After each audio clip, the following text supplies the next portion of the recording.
হরিযোগীকে 2-3 বার থানায় যেতে হলো দারোগার সঙ্গে দেখা করতে। কিন্তু নিস্তারিণী ছিল অন্য চরিত্রের মেয়ে। শোনা যায় তুলসী দারোগার পাঠানো বৃন্দাবনী শাড়ি সে পা দিয়ে ছুঁড়ে ফেলে বলেছিল,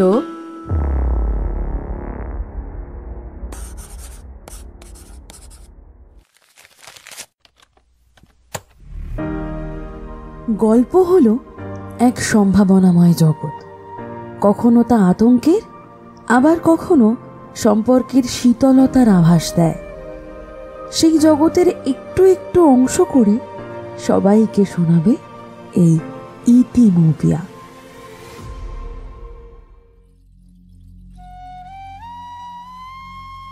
মানুষের সারা জীবন কাটে যৌবনকে সাজাতে। রূপ, সৌন্দর্য, চাহিদা সব দিয়ে তিলে তিলে সাজায় একটা তাসের ঘর।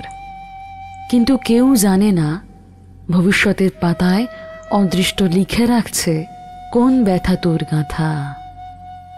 সময় এসে কড়া নেড়ে বুঝিয়ে দিয়ে যায় এই সবটাই তো মিথ্যে, সবটাই তো অলীক, আবছায়া কুয়াশার মতো ভ্রম। সত্য শুধু সময়। এমনই এক গৃহবধূর গল্প শোনাবো আজ, যার রূপ গুণে ভরে থাকা একটা সংসার কি তুলে রেখেছিল ভবিষ্যতের পাতায়, কিভাবে মুক্তি ঘটেছিল তার ভ্রমের হাত থেকে।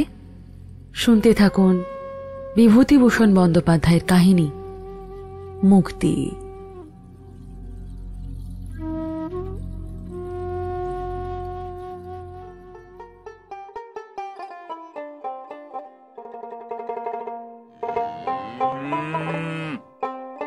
ওর ভালো নাম বোধহয় নিস্তারিণী ছিল। যৌবন বয়সে গ্রামের মধ্যে অমন সুন্দরী বউ ব্রাহ্মণ পাড়ার মধ্যেও ছিল না। ওরা জাতি যুগী। হরিনাথ ছিল স্বামীর নাম। ভদ্রলোকের পাড়ায় ডাকনাম ছিল হরিযোগী। নিস্তারিণীর স্বামী হরিযোগীর গ্রামের উত্তর মাঠে কলা বাগান ছিল বড়। কাঁচকলা ও পাকা কলা হাটে বিক্রি করে কিছু টাকা জমিয়ে একটা ছোট মণিহারি জিনিসের ব্যবসা করে।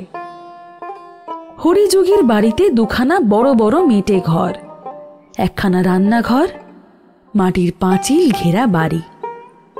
অনেক পুষ্যি বাড়িতে। দুবেলা 15-16খানা পাত পড়ে। হরিযোগীর মা, হরিযোগীর 2টি ছোট ভাই, এক বিধবা ভাগ্নি, তার 2 ছেলে মেয়ে। সংসার ভালোই চলে।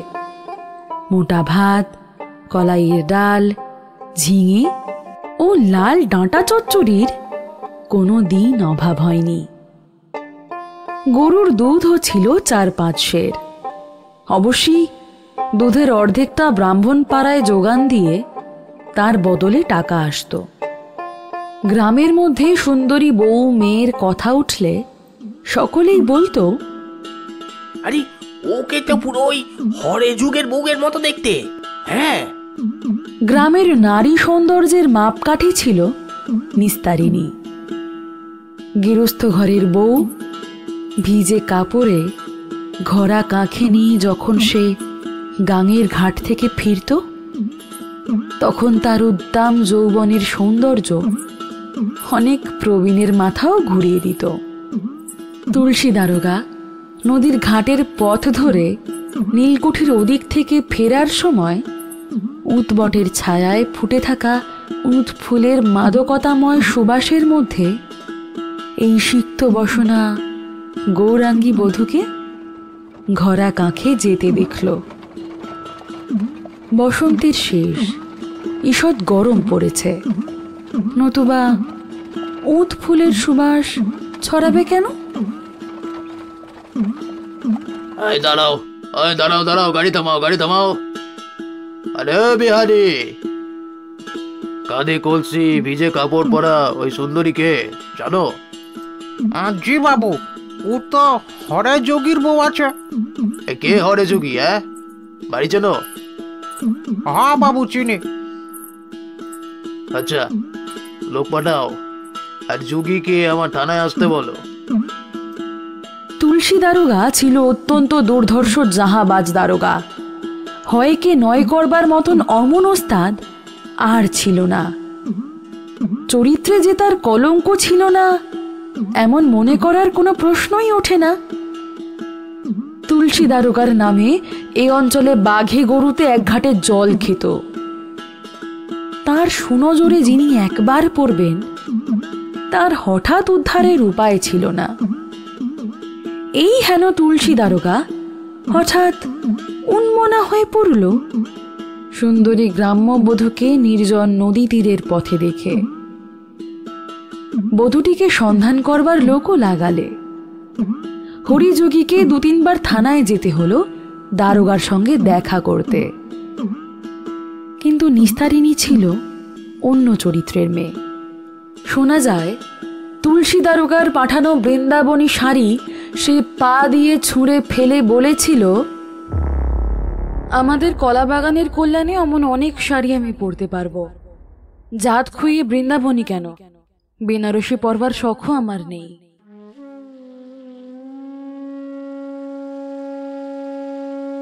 এই ঘটনার কিছুদিন পরে তুলসী দারোগা এখান থেকে বদলি হয়ে চলে যায়। আর একজন লোক সামান্য হলেও সাফল্য লাভ করেছিল, তবে অন্যভাবে। গ্রামের শেষ প্রান্তে গোসাইপাড়া। সেই গ্রামের মধ্যে তারা খুব অবস্থাপন্ন গৃহস্থ, প্রায় জমিদার। বড় গোসাইয়ের ছেলে রতিকান্ত নদীর ধারে বন্দুক নিয়ে শিকার করতে গিয়েছিল সন্ধ্যার প্রাককালে, শীতকাল। হঠাৎ সে দেখলে কাঁধের একটি বউ ঘোড়াশুদ্ধ পা পিছলে পড়ে গেল। কি করবে এখন? রতিকান্ত কলকাতায় থাকত। দেশের বউ ঝি সে চিনে না। সে গিয়ে ঘোড়াটা হাঁটুর উপর থেকে সরিয়ে নিলে, কিন্তু অপরিচিতা নারীর অঙ্গ স্পর্শ করলে না। একটু পরেই সে দেখল বধূটি মাটি থেকে উঠতে পারছে না। বোধহয় হাঁটুতে চোট লেগে থাকবে। নির্জন বনপথ, কেউ কোনো দিকে নেই। সে একটু বিব্রত হয়ে পড়ল। কাছে দাঁড়িয়ে বললে, মা উঠতে পারবে না হাত ধরে তুলবো? তারপর সে অপরিচিতার অনুমতির অপেক্ষা না করে তার কোমল হাতখানি ধরে বললে, ওঠো মা, আমার উপরে ভর দিয়ে ওঠো। কোনো লজ্জা নেই, উঠে দাঁড়াবার চেষ্টা করো তো। ওঠো ওঠো। কুণ্ঠিতা সংকুচিতা বউ ছিল না নিস্তারিণী। সে ছিল যোগীপাড়ার বউ। তাকে একা ঘাট থেকে জল আনতে হয়, ধান ভাঙতে হয়, কাপড় কাচতে হয়। সংসারের কাজকর্মে সে অনলস, অক্লান্ত। যেমন পরিশ্রম করতে পারে তেমনই মুখরা, আর তেমনই সাহসিকাও বটে। স্বাস্থ্য ও সৌন্দর্যের গৌরবে তখন তার নবীন বয়সের নবীন চোখ দুটি জগৎকে অন্য দৃষ্টিতে দেখে।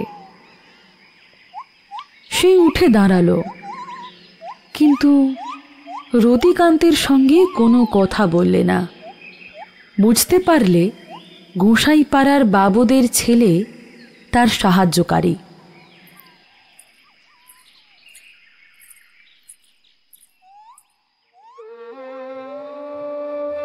বাড়ি ফিরে 2-3 দিন পরে সে স্বামীকে দিয়ে একছড়া সুপক্ক চাঁপা কলা ও নিজের হাতের তৈরি খইয়ের মুরখি পাঠিয়ে দিলে। বললে, যাও আমার ছেলেকে দিয়ে এসো গে। নিস্তারিণী সেই থেকে সেই একদিনের দেখা সুদর্শন যুবকটিকে কত কি উপহার পাঠিয়ে দিত। রতিকান্তের সঙ্গে কিন্তু আর কোনো দিন তার সাক্ষাৎ হয়নি। গোসাই বাড়ির ছেলেও যোগী বাড়িতে কোনো প্রয়োজনে কোনো দিন আসেনি। রতিকান্ত কলকাতাতেই মারা গিয়েছিল অনেকদিন পরে। নিস্তারিণীর 2-3 দিন ধরে চোখের জল থামেনি।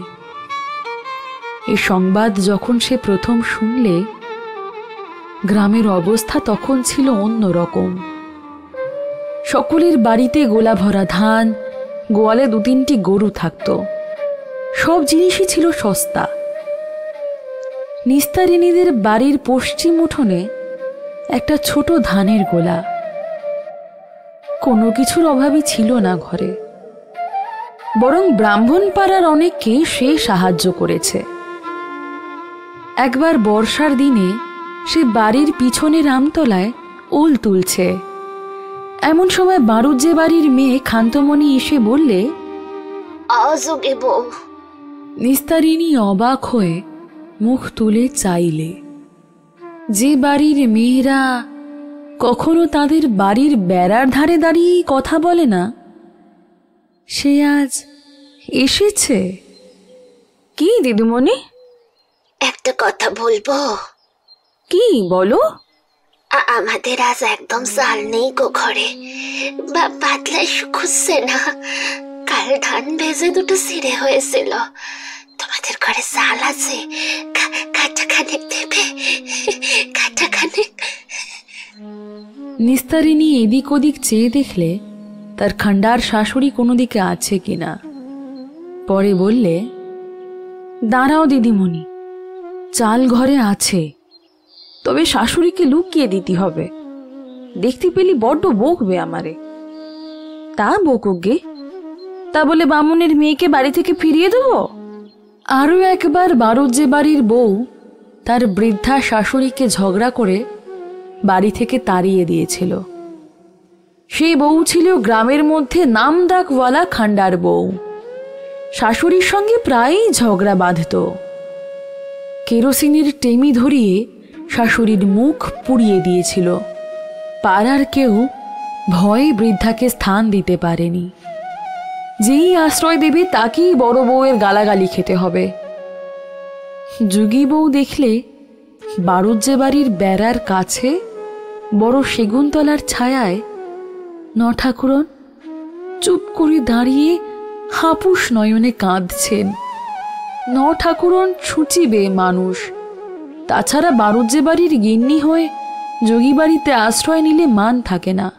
সুতরাং প্রথমেই তিনি বললেন, না বউ, তুমি যাও। আমার কপালে যখন চিরদিনের, তখন তুমি একদিন বাড়িতে ঠাঁই দিয়ে আমার কি করবে? নগের বউ যেদিন চটকতলায় চিতে শোবে, সেদিনটি ছাড়া আমার শান্তি হবে না মা। ওই কল নগেনি যেদিন আমার নগের ঘরে চেপেছে। আহা, চুপ করুন নগিন্নি। বউ শুনতে পেলে আমার স্তক রক্ষে থাকবে না। আসুন, আপনি আমার বাড়িতে আসুন। এইখানে দাঁড়িয়ে মিছে কষ্ট পাবেন কেন? আসুন। নগিন্নিকে বাড়ি নিয়ে গিয়ে সে নিজের হাতে তার পা ধুয়ে পিঁড়ি পেতে দাওয়ায় বসালে। কিছু খেতে দেওয়ার খুব ইচ্ছে থাকলেও সে বুঝলে বড় ঘরের গিন্নি নঠাকুরন এ বাড়িতে কোনো কিছুই খাবেন না। খেতে বলাও যে ঠিক হবে না, সে ভাগ্য সে করেনি।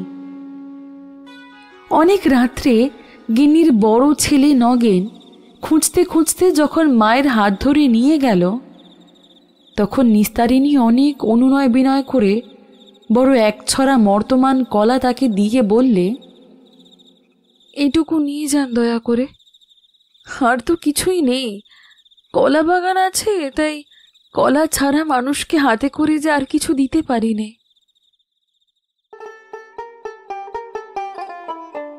তার স্বামী সেবার রামসাগরের চরকের মেলায় মণিহারি জিনিস বিক্রি করতে গেল। যাবার সময় নিস্তারিণী বললে, ওগো, আমার জন্য কি আনবা? কি নিবা বলো? কুলন শাড়ি আনবো? না, শোনো না, একরকম আলতা উঠেছে, আজ মজুমদার বাড়ি দেখে এলাম। কলকাতা থেকে এনেছে মজুমদার মশাইয়ের ছেলে, শিশিনীতে থাকে। কি একটা নাম বললে, ভুলে গিয়েছি। শিশি নিতে থাকে? হ্যাঁ গো, সে বড় মজার। কাঠির আগায় তুলো দেওয়া, তাতে করে মাখাতে হয়। ওহো, ভালো কথা, তরল আলতা, তরল আলতা। কত দাম? 10 পয়সা। হ্যাঁ, 10 পয়সা। হ্যাঁ গা, আনবে এক শিশি নিয়ে আমার জন্যে? দেখবো এখন। গোটা 5 টাকা যদি ওই খেতে মুনাফা রাখতে পারি, তবে এক শিশি নিতে ওই যে কি আলতা ওটা তোর জন্য এনে দেবো এখন। এইভাবে ব্রাহ্মণ পাড়ার সঙ্গে টেক্কা দিয়ে নিস্তারিণী প্রসাধন দ্রব্য ক্রয় করেছে। তাদের গোটা পাড়ার মধ্যে একমাত্র সেই তরল আলতা পায়ে দেয়। শূদ্র পাড়ার মধ্যে ও জিনিস একেবারে নতুন, কখনো কেউ দেখেনি। আলতা পরবার সময় যে দেখত সেই অবাক হয়ে থাকত। হাজারি বুড়ি মাছ বেচতে এসেছে একদিন। সে অবাক হয়ে বললে, বড় বউ, ওই শিশিনিটা কি কি মাখাচ্ছ পায়ে? নিস্তারিণী সুন্দর রাঙা পা দুখানি ছড়িয়ে আলতা পড়তে বসেছিল। একগাল হেসে বললে,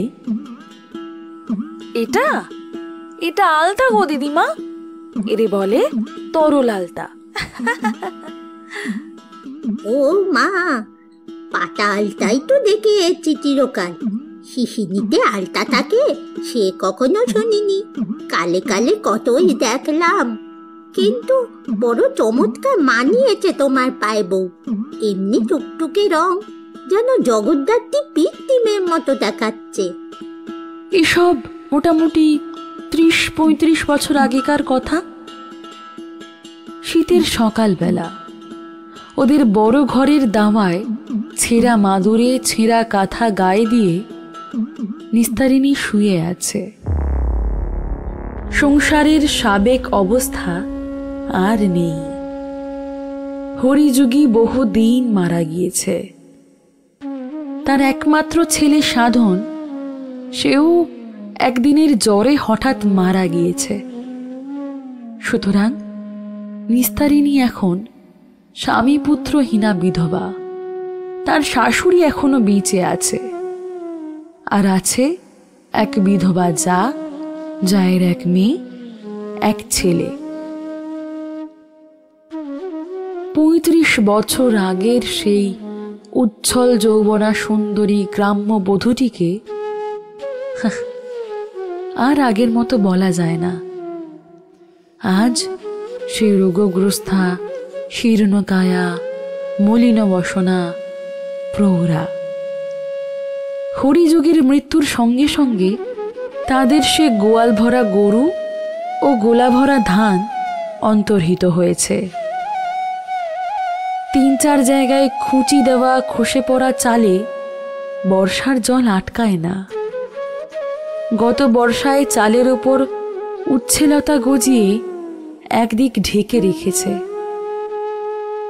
মাটির দাওয়ার খানিকটা ভেঙে পড়েছে। পয়সার অভাবে সারানো হয়নি। কষ্টে সৃষ্টে সংসার চলে। সংসারের কর্তা, মানে যার আয় সংসারের স্ত্রী, সেই চলে যাওয়ায় এ বাড়িতে আর নিস্তারিণীর আদর নেই। আগে সেই ছিল সংসারের হর্তা কর্তা বিধাতা। এখন তাকেই পরের হাত তোলা খেয়ে থাকতে হয়।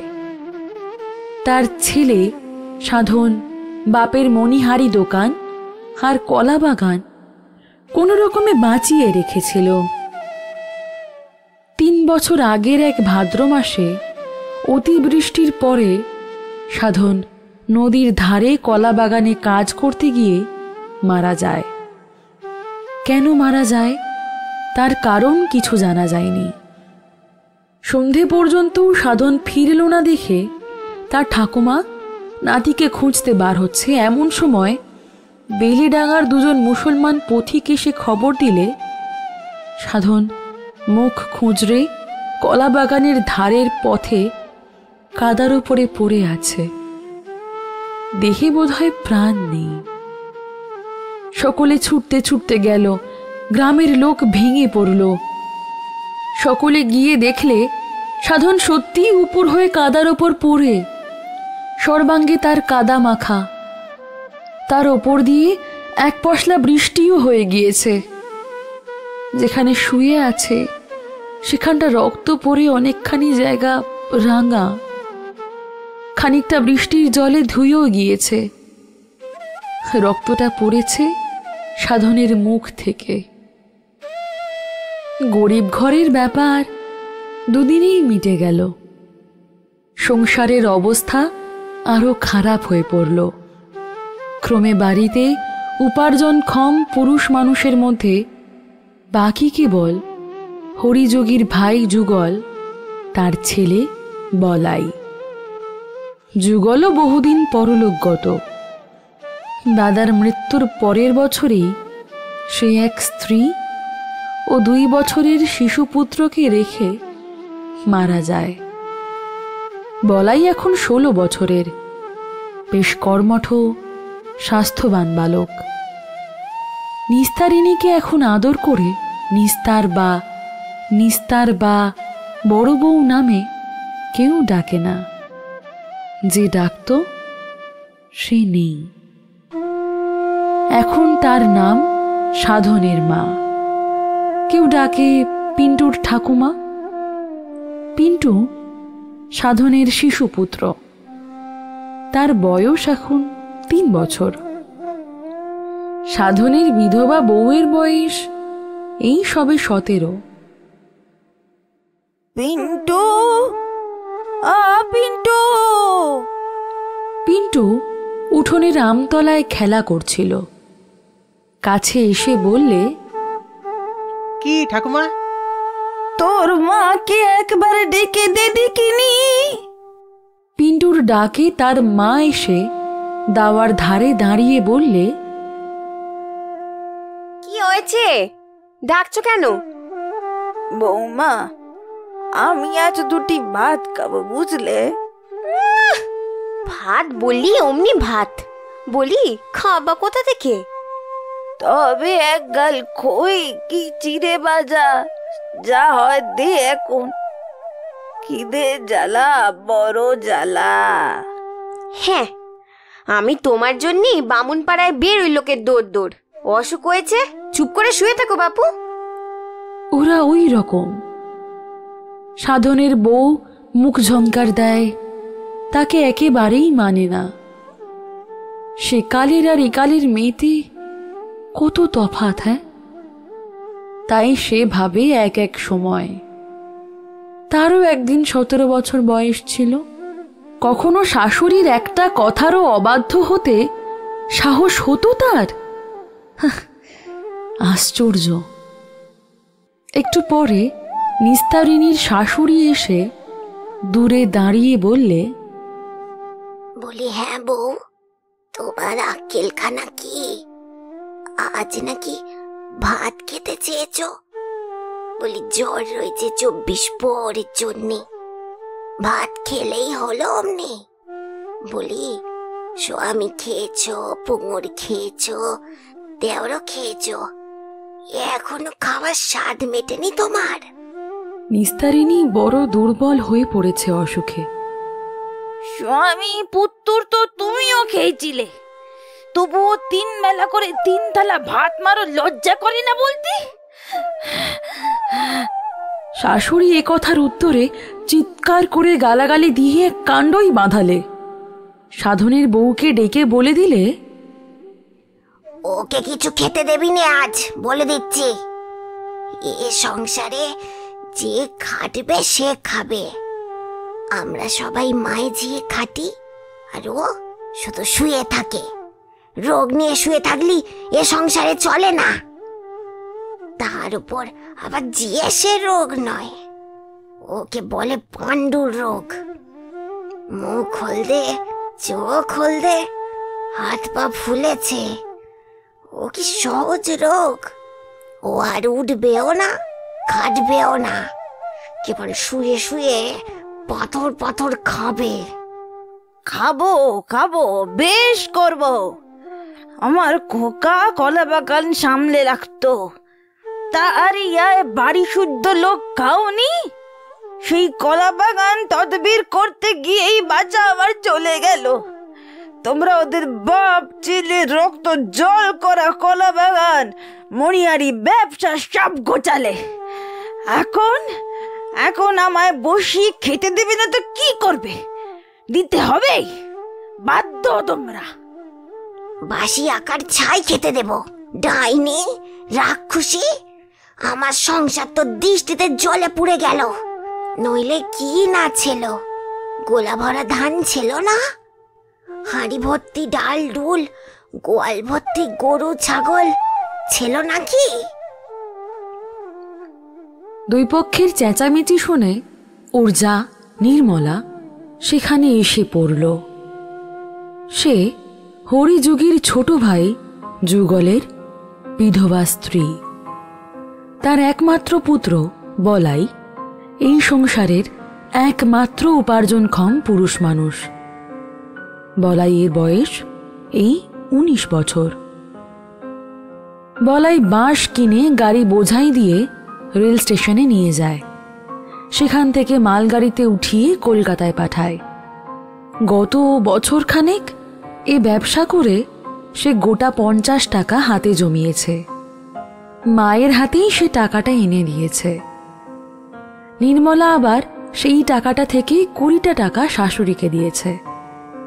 বুড়ি সেই টাকায় পাশের গ্রাম থেকে দুধ কিনে এই গ্রামের ব্রাহ্মণ পাড়ায় যোগান দেয়। তাতেও সামান্য কিছু লাভ থাকে। বুড়ির বয়স 70 ছাড়িয়ে গেলেও এখনো দুপুর রোদে সারা পাড়া সারা গ্রাম ঘুরে বেড়ায়। দূর দূরান্তরের চাষা গায়ে হাঁসের ডিম মুরগির ডিম সংগ্রহ করতে যায় ব্রাহ্মণ পাড়ায় বিক্রির জন্যে। নির্মলা নিজেও বসে থাকে না। তিনু গাঙ্গুলির বাড়ি ঝিয়ের কাজ করে, মাসে 2 টাকা মাইনে পায়। সুতরাং এই সংসারে এখন নির্মলার প্রতিপত্তি বেশি। নিস্তারিণীর দিন সকল রকমেই চলে গিয়েছে। এখন নির্মলার ছেলে বলাই পয়সা আনে, নির্মলা নিজে পয়সা আনে। বলাইয়ের পয়সায় ওর ঠাকুমা দুধের যোগান দিয়ে কিছু আয় করে। নিস্তারিণী শীর্ণ পাণ্ডুর দেহে উত্থান শক্তিরহিত শয্যাগত অবস্থায় শুধু খাই খাই করে রোগের দুষ্ট ক্ষুধায় অবোধ বালিকার মতো। হরিযোগী বেঁচে থাকলে সে তার অন্যায় আবদার খাটত, সাধন বেঁচে থাকলেও খাটত। আজ তার আবদার কান পেতে শুনবার লোক কে আছে সংসারে? নির্মলার বয়স 35 কি 36, বেশ ধপধপে ফর্সা, মুখ চোখ সুন্দর, মাথায় এখনো এক ঢাল চুল, একটি চুলেও পাক ধরেনি। যোগীদের মেয়েরা সাধারণত সুন্দরী হয়ে থাকে। নির্মলার মেয়ে তারাও বেশ সুন্দরী। তারা বলাইয়ের চেয়ে ছোট, এই মাত্র 14 বছর বয়স। আজ বছর 2 হলো এই গ্রামেই তার বিয়ে হয়েছে। দিদি চেঁচিও না, ঝগড়া করে মরছো কেন? নিস্তারিণী কাঁদতে কাঁদতে বললে, দেখ দেখি ছোট বউ, আমায় কিনা রাক্ষসী ডাইনি বলে। আমি নাকি এসে উনার সংসারে আগুন লাগিয়ে দিয়েছি, আগুন। আমার স্বামী পুত্রদের অন্য যেন কোনোদিন দাঁতে কাটেননি। সে তো তুমিও ওনাকে বলেছ। যাক, এখন চুপটি করে শুয়ে থাকো। ও ছোট বউ, আমি তো 2টি ভাত। না, আজ না। তোমার গা ফুলেছে, মুখ ফুলেছে। তুমি ভাত খাবে কি বলে আজ? তাও তোর পায়ে পড়ি। আচ্ছা, এখন চুপ করো। বেলা হোক, ভাত রান্না হোক, আমি বলবো তখন। নিস্তারিণীর হাত পা মুখ ফুলেছে, এ কথা ঠিকই। কি বিশ্রী চেহারা হয়ে গিয়েছে তার। ওর দিকে আর যেন তাকানো যায় না, এমন খারাপ দেখতে হয়েছে ও। যত্ন করবার কেউ না থাকাতে দিন দিন ওর অবস্থা খারাপতর হয়ে উঠেছে। খেতে ইচ্ছে করে, কিন্তু আগ্রহ করে খেতে দেবার কেউ নেই। রোগীর পথ্য তো দূরের কথা, দুটি ভাত তাই কেউ দেয় না। ক্ষুধার জ্বালা সহ্য করতে না পেরে বেলা 10টা আন্দাজ সময় সে নাতিকে চুপি চুপি বললে, পিন্টু, এই পিন্টু, দুটো পেয়ারা আনতে পারিস? খবরদার, যাবি না বুড়ির কাছে। ওর পাণ্ডুর রোগ হয়েছে, ছোঁয়াচে রোগ। ছেলে খেয়ে বসে আছে ডাইনি, আবার নাতিকে খাবার জোগাড় করছে। ঠ্যাং ভেঙে দেব যদি ওর কাছে যাবি। বেলা দুপুরের পরে সে ভীষণ জ্বরে বিকেল পর্যন্ত অঘরে বেহুঁশ হয়ে পড়ে রইল। কখন যে এবাড়ির লোক খাওয়া দাওয়া করেছে তা সে কিছুই জানে না। যখন তার খানিকটা জ্ঞান হল, তখন ভাদ্র মাসের রোদ প্রায় রাঙা হয়ে উঠোনের আম গাছের আগায় উঠে গিয়েছে। মুখের কাঁথাটা খুলে দিয়েই চি চি করে প্রথমেই ডাকলে, পিন্টু, এই পিন্টু। কি ঠাম্মা? আমার জন্য পেয়ারা আনলি? না ঠাম্মা। যা, আনিসনি? ছেলে মানুষ ভুলে গিয়েছিস আর কি। বস দেখি এখানে একটু। কিন্তু পিন্টু বসতে ভরসা পায় না। মা দেখতে পেলে মার খেতে হবে। সে আনমনে খেলা করতে করতে অন্যদিকে চলে গেল। একটু পরে নিস্তারিণী আবার ডাকল, পিন্টু, এই পিন্টু। কেউ উত্তর দিল না, কারণ এ সময় বাড়িতে কেউ থাকে না। আরো 2-1বার ডাক দিয়ে নিস্তারিণী অবসন্ন হয়ে পড়ল। তার বেশি চেঁচামেচি করবার ক্ষমতা নেই। বেশ খানিকক্ষণ পরে নির্মলার মেয়ে তারা এসে বললে, হ্যাঁ জ্যাঠাইমা, ডাকছিলে? কাতরে কাতরে মরে গেলাম, তা যদি তোমাদের একজন উত্তর দেবে। এমন একজন রোগী বাড়িতে রয়েছে। বস এখানে একটু বস। তারা ওর মায়ের মতো ছিপছিপে গড়নের সুন্দরী বালিকা। নতুন বিয়ের কোণে, পাশেই শ্বশুরবাড়ি। নবীন যুগীর ছেলে অভিলাষ তার স্বামী। এইমাত্র শ্বশুরবাড়ি থেকেই আসছে। আসবার কারণ অন্য কিছু নয়, অভিলাষ এখনই গরম মুড়কি মেখেছে। ওদের বাড়ি থেকে ধামি নিয়ে আসতে বলেছে, সেই জন্যই তার আগমন। রোগগ্রস্ত জ্যাঠাইমা বুড়ির বকুনি শুনবার জন্যে সে এখন এখানে বসতে আসেনি। সুতরাং সে বিব্রত মুখে বললে, ও জ্যাঠাইমা, আমি এখন বসতে পারবো না। তোমার জামাই মুরগি মেখেছে, নিয়ে বেলডাঙ্গায় ফেরি করতে বেরোবে। তোর মা কোথায়? বাড়িতে কেউ নেই, মা গাঙ্গুলি বাড়ি কাজ করতে গিয়েছে। ঠাকুমা নরহরিপুরে হাঁসের ডিম আনতে গিয়েছে। আর পিন্টুর মা, সে কোথায়? ওই যে শিউলিতলায় বসে বাসন মাজছে। একটু ডেকে দিয়ে যা দেখি মা। মা, দুটো মুরগি অভিলাষের কাছ থেকে একটু দিয়ে যা না। আমার নাম যেন করিস নে। সে আমি পারবো না, অসুখায় মুরগি খাবে কি? তারপর শেষকালে ঠাকুমা টের পেলে আমায় বুকে ভূত ঝাড়াবে। চললাম আমিও বৌদিদি, শুনে যাও, জ্যাঠাইমা ডাকছে। বলি, ডাকের ওপর অত ডাক কেন? আমার সংসারে কাজকর্ম নেই না? তোমার কাছে বসে থাকলে চলবে? কি বলছো বলো? রাগ করিস নে আমার উপর বৌমা, আমায় দুটো ভাত দে। দি, জ্বরে বেহুশ হয়ে পড়ে আছে, ভাত না খেলে কি চলে? তবে আমি কি খাবো? খিদে পায় না বুঝি? আমি জানি নে। আদিক্ষেতার কথা শোনো। খিদে পায় তা আমি কি করব? ঠাকুমা এলে বলো। ঠাকুমা না বললে আমি ভাত দিতে পারবো না। পিন্টু কোথায়? একটু দেখে দে না আমার কাছে। বড্ড দেখতে ইচ্ছে করছে। অত সোহাগে আর কাজ নেই, ছেলের মাথা খেয়ে বসে আছে, এখন নাতিটি বাকি নাকি? অমন করে বলতি নেই বৌমা, তা ডেকে দে না, কিছু হবে না আমি বলছি, একবার ডেকে দে। না না, ওসব হবে না। তোমার পাণ্ডুর রোগ হয়েছে, বিশ্রী ছোঁয়াচে রোগ। আমি ছেলে পাঠাতে পারবো নি তোমার কাছে, গেলে আমারই যাবে, তোমার আর কি। কথা শেষ করেই মুখ ঘুরিয়ে পুত্রবধূ চলে গেল। নিস্তারিণীর দুই চোখ দিয়ে ঝরঝর করে জল পড়ে ছিঁড়া ময়লা তেলচিটে বালিশটা ভিজিয়ে দিলে। এমন কথা লোককে লোকে বলে, তাও নিজের পুত্রবধূ। সাধনের নাম রেখেছে ওই ধুলো গুঁড়োটুকু, ওই অবোধ শিশু। মা সাতভে কালী তার মঙ্গল করুন, সেই না তার ঠাকুমা? বৌমা বলে কিনা গেলে শুধু তারই যাবে। সন্ধ্যার কিছু পূর্বে নির্মলা বামুন বাড়ির কাজকর্ম সেরে ফিরে এলো। বড় জায়ের কাছে গিয়ে বললে, কেমন আছো দিদি? দেখি গা দেখি।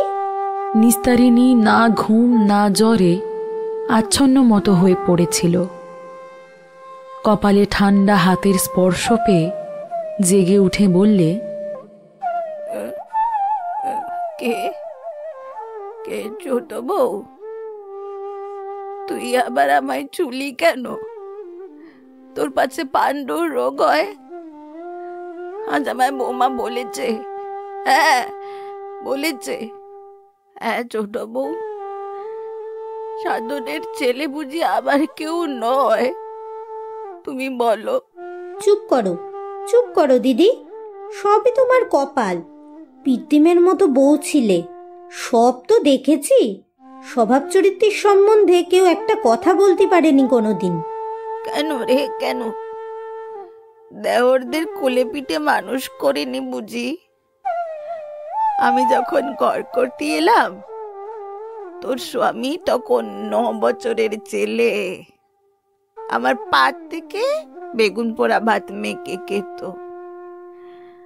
আর আজ আজ আমি নাকি ডাইনি হয়েছি, ডাইনি। চুপ করো দিদি, এসব কথা আমি সব জানি। এখন কি খাবে তাই বলো। 2টি ভাত দে। না, আমায় বকিও না। সারাদিন কাজ করে দুঃখ ধান্দা করে এলাম, 2টো মুড়ি নিয়ে এসেছি। শোন ছোট বউ, বিলাস নাকি আজ গরম মুরগি মেখেছে, তারা বলে গেল। না, সেসব হবে না। গুড়ের মুরগি জ্বর হলে খায় না। 2টো তেল নুন দিয়ে মুড়ি মেখে দিকে খেয়ে 1 ঘটি জল খেয়ে আজ রাত্রিটুকু পড়ে থাকো। শুনেছ কাণ্ড? বাজারে নাকি চালের পালে 1.5 টাকা। ভাত আর খাতি হবে না। বলাই আর কত রোজগার করবে? কি করে বিধবার পুরি চালাবে? ধান ফুরিয়ে এসেছে, এবার আমাদের মতো গরিবদের না খেয়ে মরণ। নিস্তারিণী স্তব্ধ হয়ে সবটা শুনলে। অসুস্থতার দরুন সে বহুদিন অবধি বৈষয়িক ব্যাপারে নিষ্পৃহ, তবুও 1.5 টাকা 1 পালি চাল শুনে সে যেন অত জ্বরের ঘোরের মধ্যেও চমকে উঠল। সেকালে যে তাদের গোলার ধান বিক্রি হয়েছে 18 আনা করে সরু বাঁশশলা কি চামরমণি ধানের মন। মনে আছে একবার তার প্রথম পুত্রের অন্নপ্রাশনের জন্য গোলা থেকে 25 টাকার ধান বিক্রি হয়। 5 শিকা ছিল 1 মণ ধানের দাম। নিজের হাতেই সে কত ধান বিলিয়ে দিয়েছে। একবার গাঁয়ে আকাল হয়েছিল, টাকায় 3.5 সের হয়ে উঠল চালের দাম। বামুনপাড়ার মেজগিনি একদিন তাকে বাড়িতে ডেকে বললেন, বউ, তোমায় একটা কথা বলি। খাওয়া দাওয়ার বড্ড কষ্ট। 2 মণ ধান আমাকে ধার দিতে হবে। ঈশ্বরের ইচ্ছে তোমার কোনো অভাব নেই, গোলা আরও উতলে উঠুক তোমার। সে শাশুড়িকে লুকিয়ে 2 মণ ধান বার করে দিয়েছিল গোলা থেকে। শাশুড়ি চিরকালের খান্ডার, কাউকে কিছু জিনিস দেওয়া পছন্দ করত না কখনোই। কিন্তু তখনকার দিনে এই সংসারে তার প্রতিপত্তি ছিল অন্যরকম। সে যা করবে তাই হবে, তার উপর কথা বলবার কেউ ছিল না। কোথায় যে গেল সেসব দিন।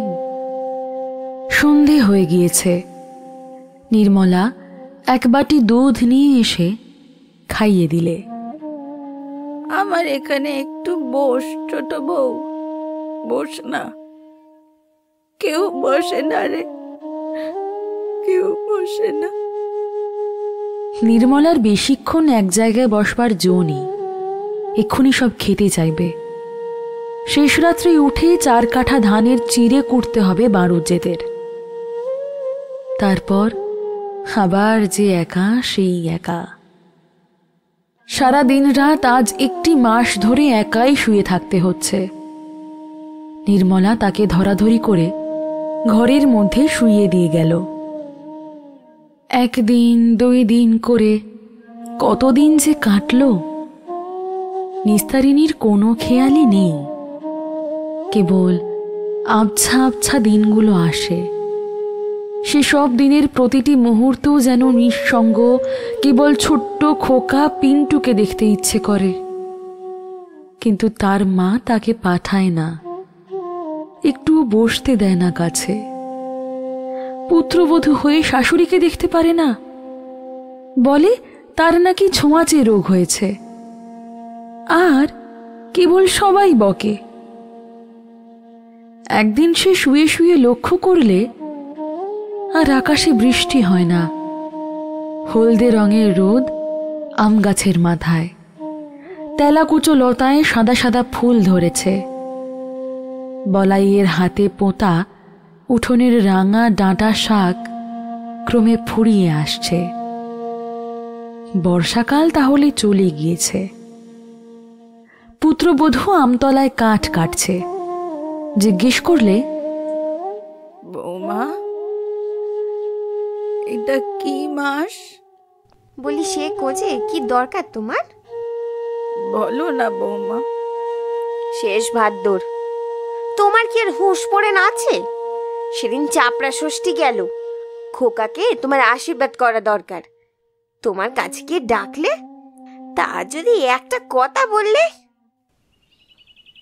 বিকেলে ওপাড়ায় মুধো গোয়ালের মা দেখা করতে এসে বললে, ও মা, এ কি চেহারা হয়ে গিয়েছে! আহা, কতদিন হয়েছে আসেনি। বলি, শুনছি বড্ড অসুখ, একবার দেখে আসি। উদুরি হয়েছে বুঝি? পেট যে ফুলেছে বড্ড। সোনার পিটিমে চেহারা ছিল বৌমা। আমি তো আর আজকের লোক নই। যখন ওই প্রথম বিয়ে করে এলো, ওই আমতলার দুধে আলতার পিড়িতে দাঁড়ালো, বেশ মনে আছে। রূপে একবারে ঝলকা দিয়ে গেল যেন। সে চেহারার আর কিচ্ছু নেই। এমন লোক কি বউ! আহা, তার এত কষ্ট ছিল অদৃষ্টে। নিস্তারিণী যেন সব বিষয়ে নিষ্পৃহ, উদাসী হয়ে পড়েছে। এসব কথা শুনে যায় বটে, কিন্তু কার বিষয়ে কে যেন কথা বলছে। সেকালের সে বড় বউ, সে তো কোন কালে মরে হেজে গিয়েছে। সেই রূপসী লক্ষ্মীর মতো সংসার জোড়া বড় বউ কোথায় আজ? কেবল খেতে ইচ্ছে হয়। পান্তা ভাত খাইনি কতকাল, কেউ দেয় না, দেখাই করে না এসে। সন্ধ্যের পরে নির্মলা এসে কখনো কখনো একটু কাছে বসে, মাঝে মাঝে কিছু একটা জিনিসও নিয়ে আসে। তখন নিস্তারিণী ব্যগ্রভাবে বলে, কি কি এনেছিস? চুপ করো, 2 তালের বড়া গিন্নি ভাজছে, তা আমাকে খেতে দিলে। কতকাল খাইনি, দে দে। নির্মলা বেশিক্ষণ বসতে পারে না। রান্নাঘরে খই ভেজে দিতে হবে জামাই অভিলাষকে। তারা বলে দিয়েছে কাল সকালে মুড়কি খাবে। সে মুরগির ব্যবসা করে, কিন্তু খই ভাজা কাজটা মেয়ে মানুষের, পুরুষের নয়। ওটা শাশুড়ির বিনা সাহায্যে সম্পূর্ণ হয় না। রান্নাঘরে যেতে সাধনের বউ বললে, কাকিমার বুড়ির কাছে রোজ বসা চাই, অমন ফুলে ঢোল হয়ে উঠেছে। বাপের দেহ তাই কষ্ট পাচ্ছে, নইলে মরে যেত কোন কালে। অমন বলিস নে বৌমা, মুখে পোকা পড়বে। সতীলক্ষ্মী মেয়ের নামে কিছু বলো না। তোর আপন শাশুড়ি না, তুই ওসব কথা মুখে বের করছিস কি করে? আজই না হয় অমন হয়ে গিয়েছে, ও যে কি ছিল আমি সব দেখেছি। এই সংসারের যা কিছু ঝক্কি চিরকাল ওই তো পুয়েছে। দেওরদের মানুষ করা, বিয়ে থাওয়া দেওয়া, ও না থাকলে সংসার টিকতো না। আজ না হয় ওর হোকে যাক বাপু, ও নিজের ছেলে খেয়েছে, ওর উপর আমার এতটুকু চেদ্দা নেই, যতই বলো। ও খেয়েছে? কি বলিস বৌমা, ও ছেলে খেয়েছে? যাবার অদেষ্টে যায় চলে, কার দোষ দেব? তাহলে তো তোকেও বলতে পারি তুই স্বামী খেয়েছিস। এ কথার উত্তরে খুড় শাশুড়ি আর বউয়ে তুমুল ঝগড়া বেঁধে উঠল। আশ্বিন মাসের মাঝামাঝি, পুজো প্রায় এসে পড়েছে। নিস্তারিণী একেবারে উত্থান শক্তিহীন হয়ে পড়েছে। দিনের অর্ধেক সময় তার জ্ঞান থাকে না। একবার চেতনা সজাগ হয়ে ওঠে, তখন কেবল এদিক ওদিক চেয়ে নাতিকে খোঁজে, নির্মলাকে খোঁজে। ওর মলিন বিছানা ও সারা দেহে কেমন একটা বদ গন্ধ বলে আজকাল কেউই কাছে আসতে চায় না। কেবল খাওয়ার সময় কোনোদিন নির্মলা, কোনোদিন বা সাধনের বউ দুটি ভাত দিয়ে যায়। সেদিনও চোখ মেলে ভাত খাবার চেষ্টা করলে, কিন্তু পারলে না। অনেকক্ষণ পরে পুত্রবধূ বললে, ভাত খাওনি যে, খাইয়ে দেবো। নিস্তারিণী অসুখের ঘোরের মধ্যেও যেন অবাক হয়ে গেল। খাইয়ে দিবি? তা দে বৌমা, দে। সাধনের বউ ভাত দুটি খাইয়ে এঁটো থালা নিয়ে চলে গেল। একটু পরে নির্মলা বাড়ি এলো। তাকে দেখতে গিয়ে ওর মনে হলো অবস্থা ভালো নয়। আপন মনে বললে, ঠাকুর, ওকে মুক্তি দাও, বড় কষ্ট পাচ্ছে।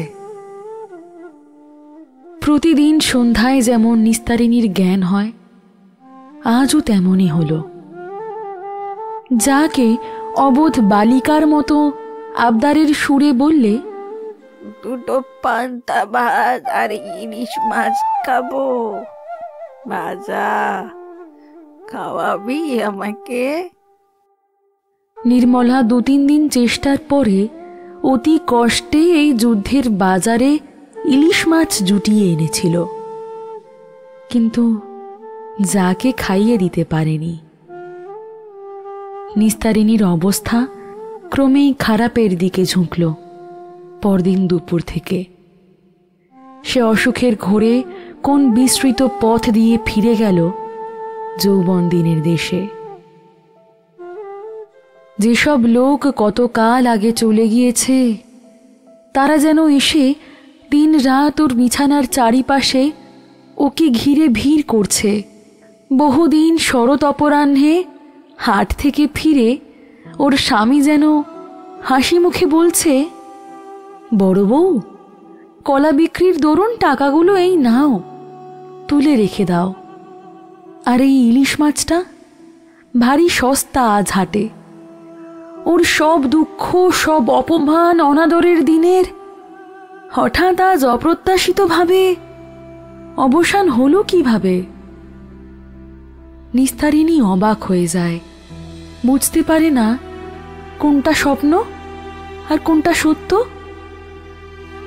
সে একগাল হেসে স্বামীর হাত থেকে ইলিশ মাছটা নেবার জন্য হাত বাড়ায়। নির্মলা চোখ মুছতে মুছতে বলে, ধুলো নেই, তারপর সে নিজেও ঝুঁকে পড়ে মাতৃসমা বড় জায়ের পায়ে মাথা ঠেকায়।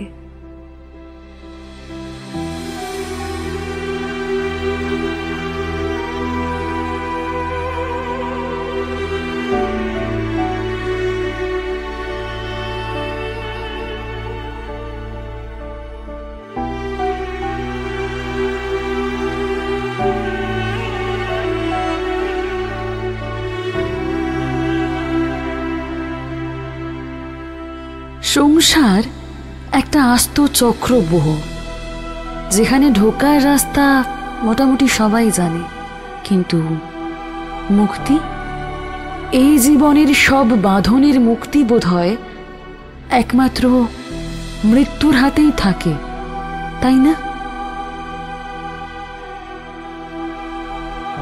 গল্পটি যদি আপনাদের ভালো লেগে থাকে তাহলে লাইক, কমেন্ট, একটু শেয়ার করে দেবেন। আজকের মতো শুভরাত্রি। ইতি মৌপিয়া।